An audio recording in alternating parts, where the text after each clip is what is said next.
Remember, folks, you are the one who you are the one who chose to listen to this.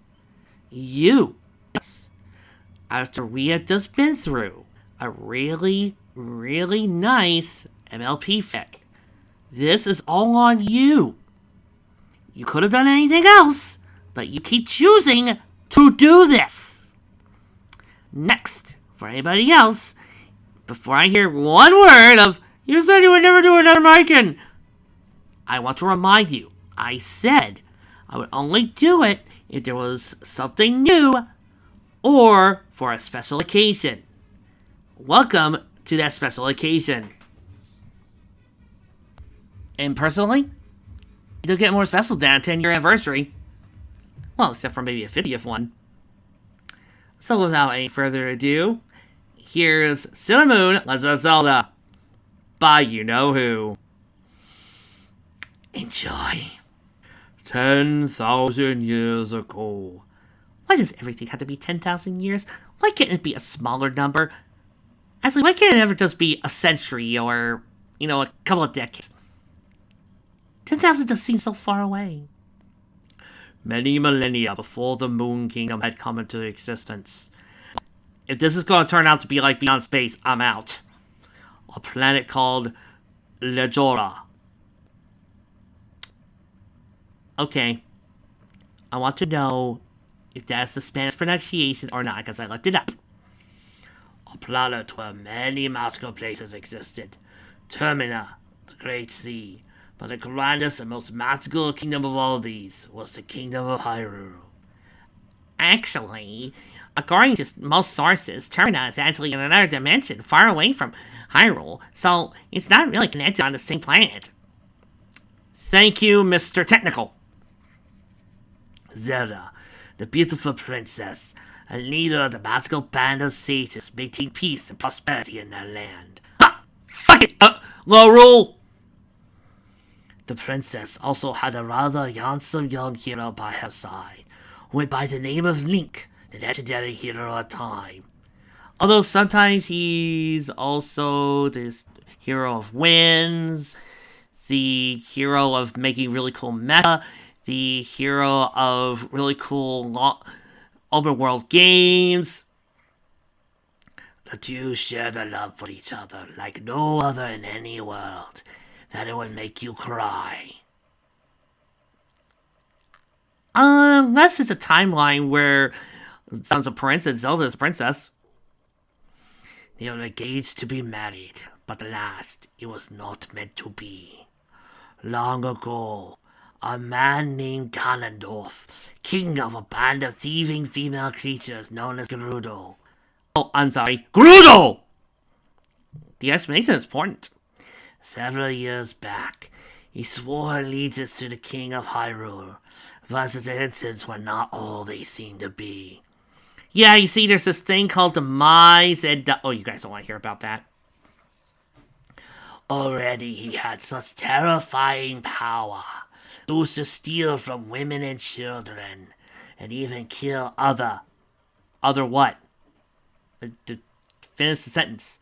But he wanted more. More. How do you like me? How do you like me? He came to Hyrule in search of the sacred realm that connected the power of the gods to Hyrule. It is said that in the sacred realm, one could find a relic, the Triforce. 3 sacred triangles that contain the power of the gods who created Hyrule and the rest of the planet Legora. I know how it's pronounced. I'm not doing it anymore like that. I pronounce it how I'm going to say it. It looks like it's going to sound like Legos. Bite me. Before the planet Legora existed, 3 golden goddesses came to a place where the planet once stood. Din, the goddess of power, with her rich flaming arms, she created the red earth, the planet's form and structure. Nehru, goddess of wisdom, poured her wisdom onto the planet and gave the birth to the spiritual law. She created the skies and air, and everything that came with them. Fiore, goddess of courage, Her witch soul gave life to all those who could uphold the law. She created life forms of the planet. And out of these, only Din's fire and Neru's love was actually useful. Fiore's wind was a piece of shit. I mean, oh look at me, all I could do is teleport. Whoopee! I have songs for that! I mean, my god, did anybody ever actually use that spell? You can't, then you lie. After departing for the heavens, the labor was completed, but left behind these sacred triangles from where they had once been. And ever since then, the resting place of the Triforce, the sacred realm, had always been where it was. And of course, there were sky people who went in to make sure that there was this sword that was made to protect people, and then there was this thing with the mice, and then that was sealed up, and there was this thing with the hats, and then there was reincarnation involving Gerudo and such, and then the seals were made by some sort of mystical song. Oh, there's a lot of timeline shenanigans going on. Until one day, ellipses. Oh, and don't forget, everybody, the Mykan / Dr. Doom drinking game. Every time there's an ellipses, take a shot.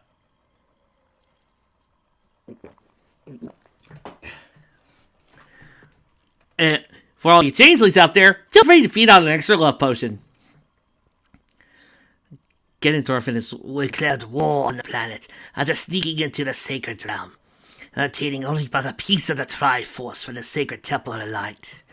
He was not pure of heart. In his actions, the Triforce was separated into 3 pieces. No, it was not because he was pure. It wasn't pure. It's because he only had power. The Triforce can only be who possesses all 3 parts in their soul: power, curse, and wisdom. Although I find it kind of funny because in some games we do have Ganondorf. But with the other 2, courage, owned by Link, and wisdom, owned by Zelda, he would be powerless to rule all that he sought. Link was instructed by Rauru, the last of the 6 Zelda, to seek out new sages to help the band together again against all the evil Ganondorf had unleashed. But such a task took him a long, long time. But the sages all together now, Ganon, all together what? You're forgetting some words here. Ganondorf was stopped, and their plan was to imprison him in limbo as a punishment for his actions. But Ganon had one last trick up his sleeve before he and his minions were locked away. You know, I should use my normal Ganondorf voice, because I love Ganondorf so much. But I'm not going to do it. I'm not going to besmirch one of my favorite video game villains of all time with my normal dark voice. Instead, my apologies to my vocal cords. I may have failed to capture Legra, but someday I shall return, and then the universe will be mine! Mine!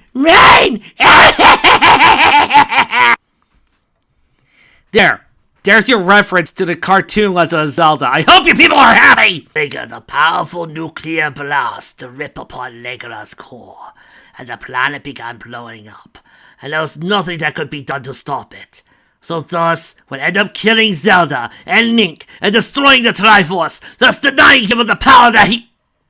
Actually, I don't know what his... The sages were all dead. Zelda was gravely injured, but had just enough strength to help save her beloved hero. I mean, there's the Ocarina of Time could teleport back.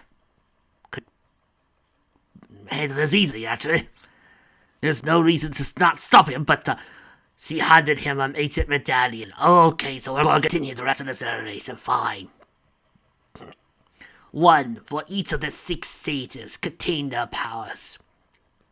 As she used the last of her strength to cast Link into a cryogenic detainment. Despite not to, Zelda gave Link her final possession, the Ocarina of... Seriously, you could teleport back anytime and cast him out into space.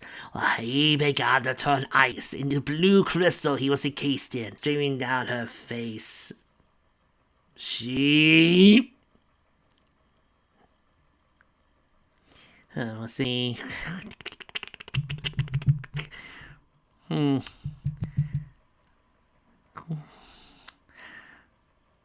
Take care, my darling hero. No, Deep. My love for you is larger than the universe. No, too sexy. Take care, my darling hero. No, too young.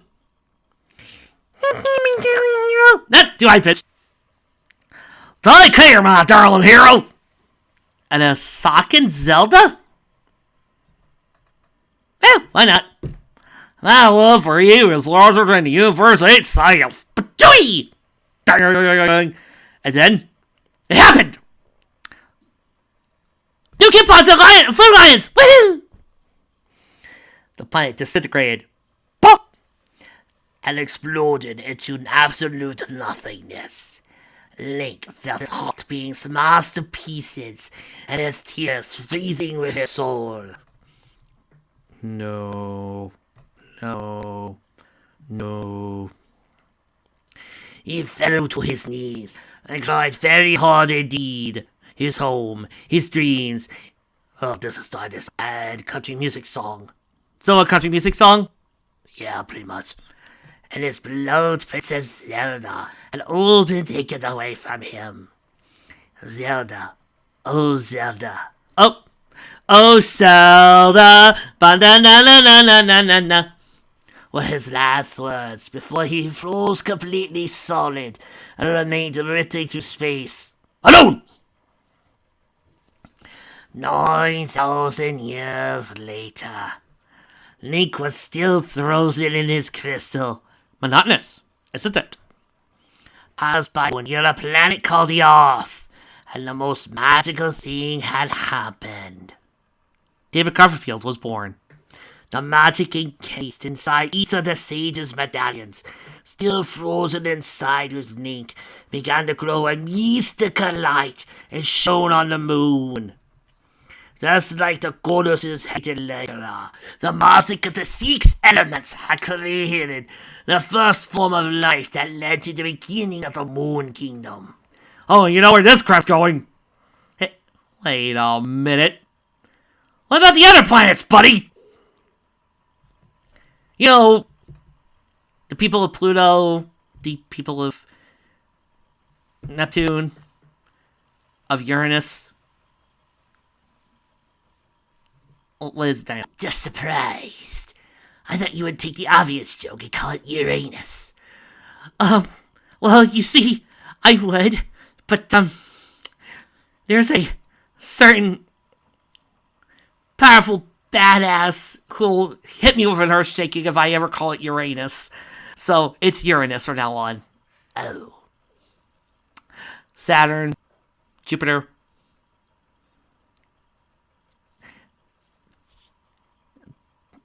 The Venus in Paris. Mars. Earth. Venus. Mercury. That where Artemis and Luna came from. Hey, what about those people? After crashing on Earth, the Powerless to thaw Link out from his prison of ice for 1,000 more years. Monotonous, isn't it? Again.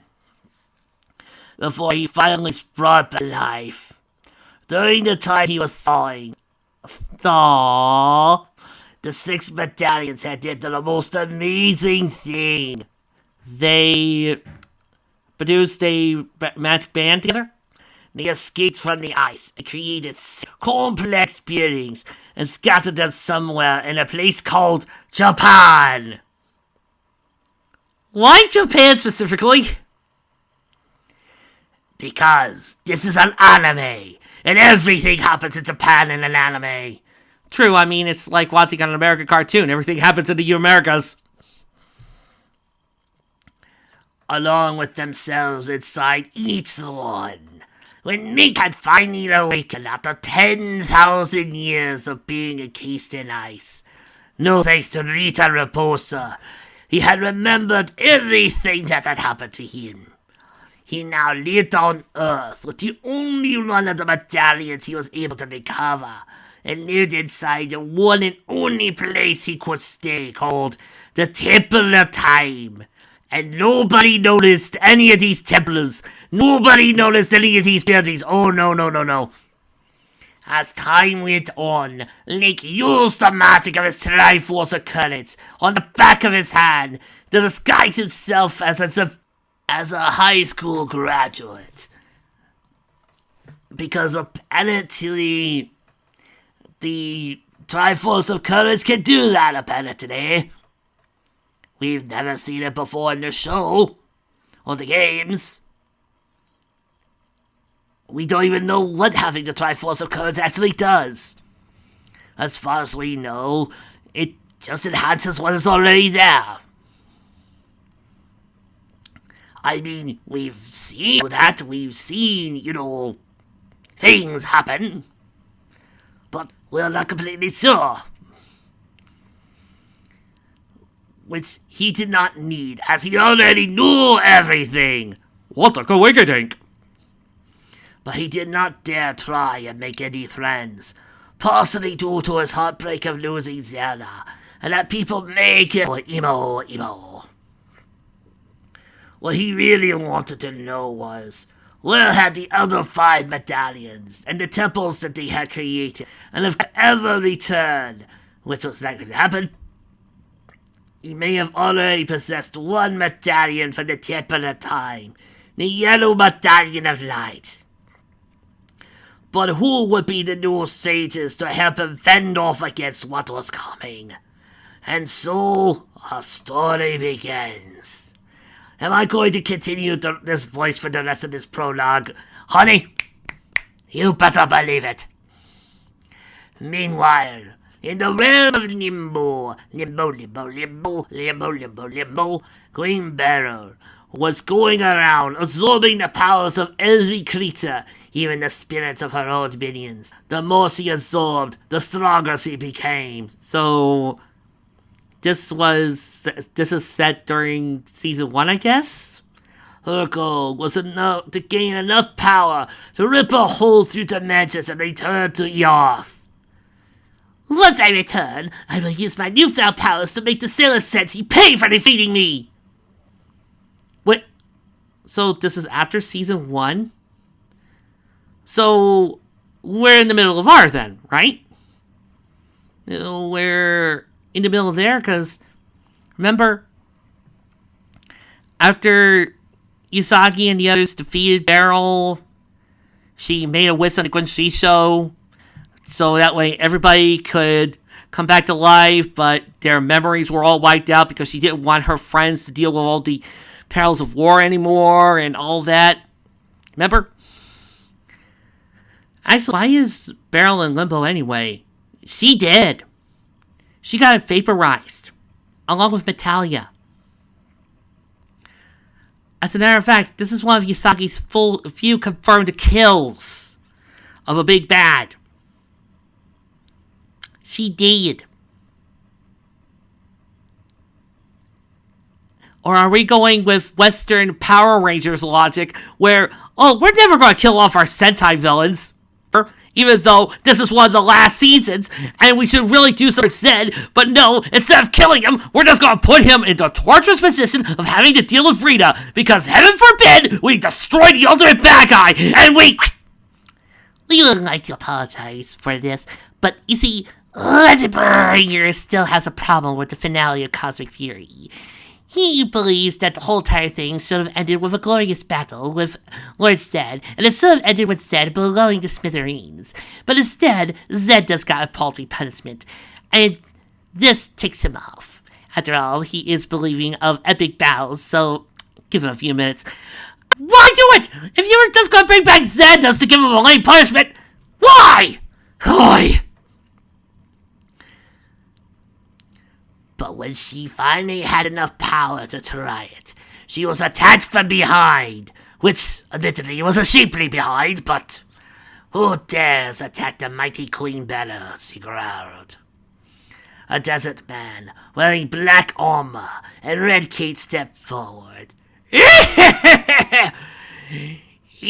do just fine, he said in his deep voice. Oh, fuck that noise. We're not giving him a deep voice.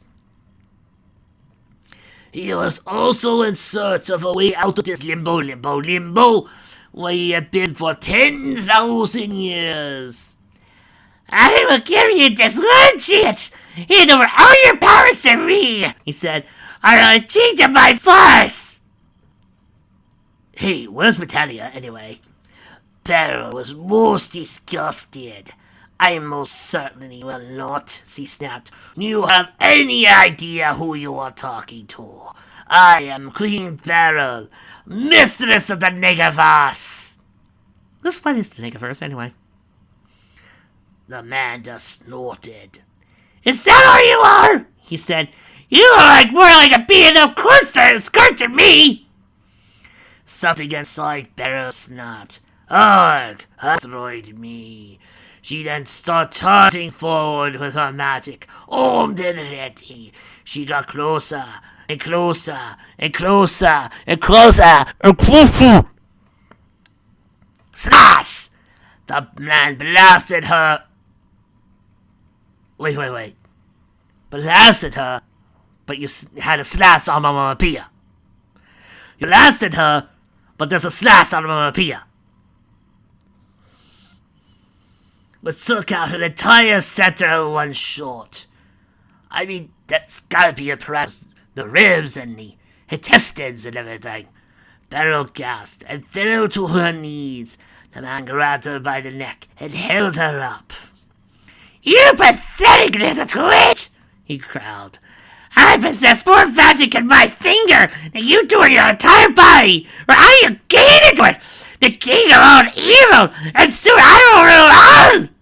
He used his magic to absorb all of Beryl's power, which ultimately destroyed her forever.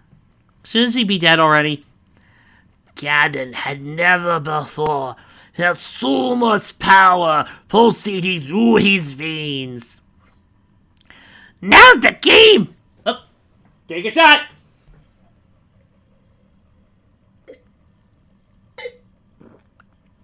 Begins! Oh, I'm going to have to do the voice through this fic! I am dude!